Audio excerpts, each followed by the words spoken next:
Shadow work allows the ego to stop pretending. The ego was never meant to be the villain. It was built to protect. I used to think being confident meant being loud, being right, being seen. But over time, I realized most of what I called confidence was fear wearing a costume. I clung to my identity like a shield because I was terrified of who I might be without it. Shadow work was the first time I stopped asking, "Who do I need to be?" and started asking, "What am I avoiding?" I remember sitting with a journal one night and writing down every part of myself I was ashamed of. It felt like opening a vault I'd sealed for years. My need to be impressive came from the child in me who never felt truly witnessed, the one who performed to feel worthy of love, the one who learned early that certain emotions had to be exiled if I wanted to belong. When I began to welcome those exiled parts, the anger, the jealousy, the grief, I noticed my ego stopped shouting. It was like finally listening to a scared voice that had been screaming for decades just to be acknowledged. I didn't need to suppress it anymore because it no longer felt dangerous. That moment of seeing myself, not as broken, but as burdened, changed everything. Before shadow work, I needed approval in every room I entered. Now, I ask if my soul even wants to be in the room. I used to win arguments I didn't believe in just to feel in control. Now, I'd rather lose my point than lose my peace. My ego softened the moment I stopped calling it a problem and started calling it a protector. It had been holding the gate for years, not realizing the battle was over. I don't need to prove I'm enough when I've already reclaimed the parts that were once discarded. That's what shadow work gave me. Not just awareness, but reunion. I've cried in meditation because I realized how hard I'd worked to avoid feeling. I've smiled after arguments, not because I won, but because I didn't abandon myself. There are still days when the mask feels tempting, when the urge to be liked resurfaces. But now, I recognize that urge as a signal, not a command. It tells me where I still feel unsafe, and I meet it with compassion. The ego still speaks, but it doesn't run the show. It learned it didn't have to pretend anymore, because finally, I stopped pretending too. And in that mutual release, I found something better than pride: peace. Integration isn't perfection. It's permission. For most of my life, I believed healing meant becoming flawless. I thought if I could just fix everything wrong with me, I'd finally be enough. But shadow work shattered that illusion gently, and with time, beautifully. It showed me that the parts I tried hardest to change were often the most honest. Integration didn't mean erasing my flaws. It meant welcoming them to the table.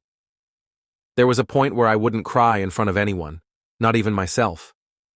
Tears felt like weakness, vulnerability felt like exposure, and exposure felt like death. But when I began integrating my shadow, I realized those feelings weren't flaws. They were truths I'd buried to be loved. Perfection is a prison. Authenticity is the escape. When I stopped editing myself to be more digestible, I found real connection. I no longer needed to fit in because I finally belonged to myself. Once, I apologized for taking up space in a room. Now I walk in with reverence, not performance. I used to say yes to things that drained me just to feel accepted. Now, I say no with grace because honoring my limits is not selfish, it's sacred. Integration taught me to hold my inner child's hand and say, "You're still mine, even when you're messy." I remember one night writing in my journal, realizing I hadn't been self-loving. I'd been self-managing. Trying to control myself into worthiness had left me numb. Now, I don't try to be lovable. I simply love what's real. I still feel fear, but I don't let it write the script anymore. The more I embraced my contradictions, the less fragmented I felt. I stopped needing to be the strong one, the nice one, the put-together one. I just needed to be human, and that's more than enough.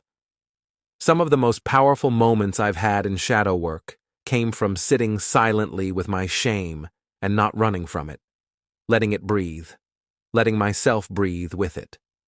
There's nothing more healing than realizing you don't have to earn your place in the world. Integration gave me permission to show up in all my edges, not just my highlights. Now, when I look in the mirror, I don't see someone who needs to be fixed. I see someone who chose to come home. And for the first time, I feel like I can rest in my own presence. Not because I've perfected myself, but because I've finally stopped abandoning who I am. A healed ego doesn't need to defend. It knows. Before shadow work, every criticism felt like a personal attack.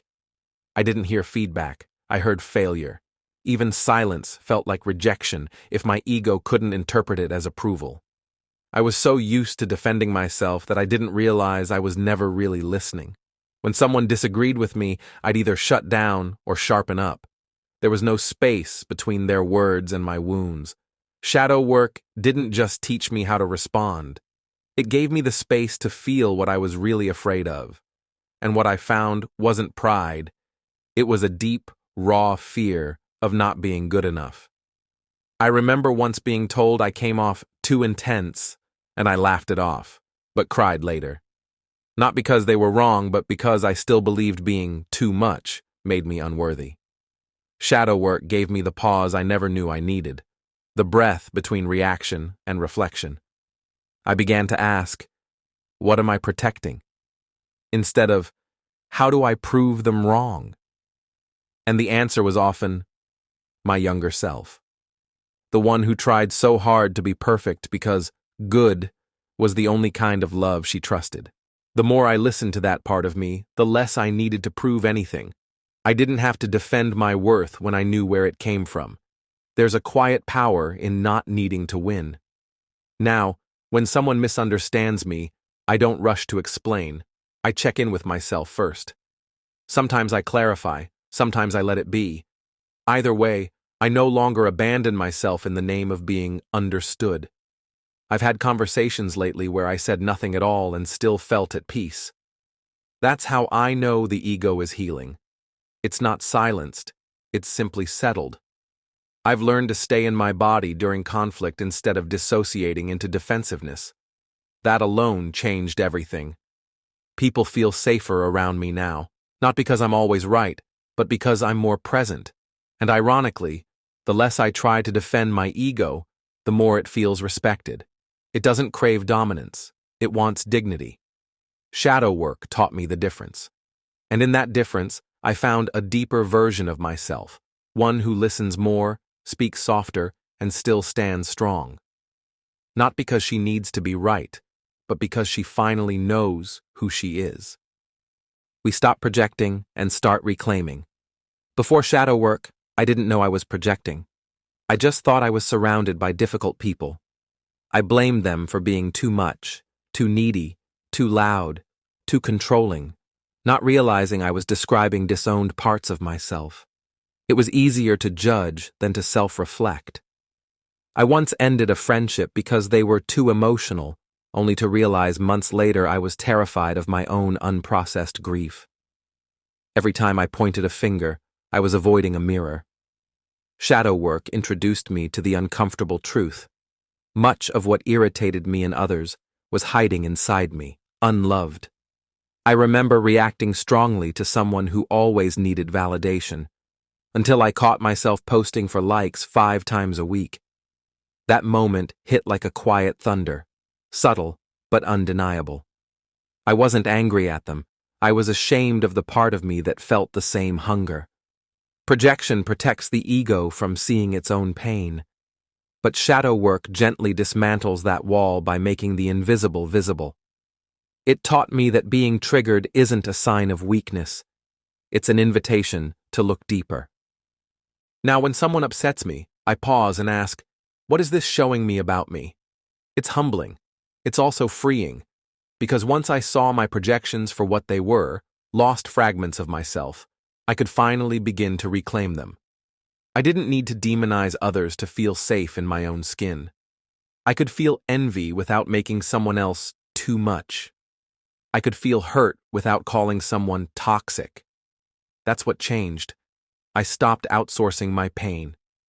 Shadow work helped me take emotional responsibility, not as blame, but as empowerment. I learned that every judgment was a breadcrumb back to a part of me still asking to be seen. And every time I followed that trail, I recovered something valuable. An unmet need, a buried truth, a forgotten strength.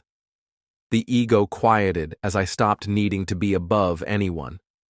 I didn't need to be the better one in the story. I just needed to be the honest one. Now, when I get triggered, I see it as sacred data. It doesn't mean I tolerate everything, but I investigate my reactions with more curiosity than shame. That's the real magic of this work. You become less reactive and more reflective, less righteous, more real. And in the process, you don't just reclaim your projections, you reclaim yourself. You don't need to be perfect, you need to be whole. Start your shadow work journey with my ebook and subscribe for more soul-deep reflections.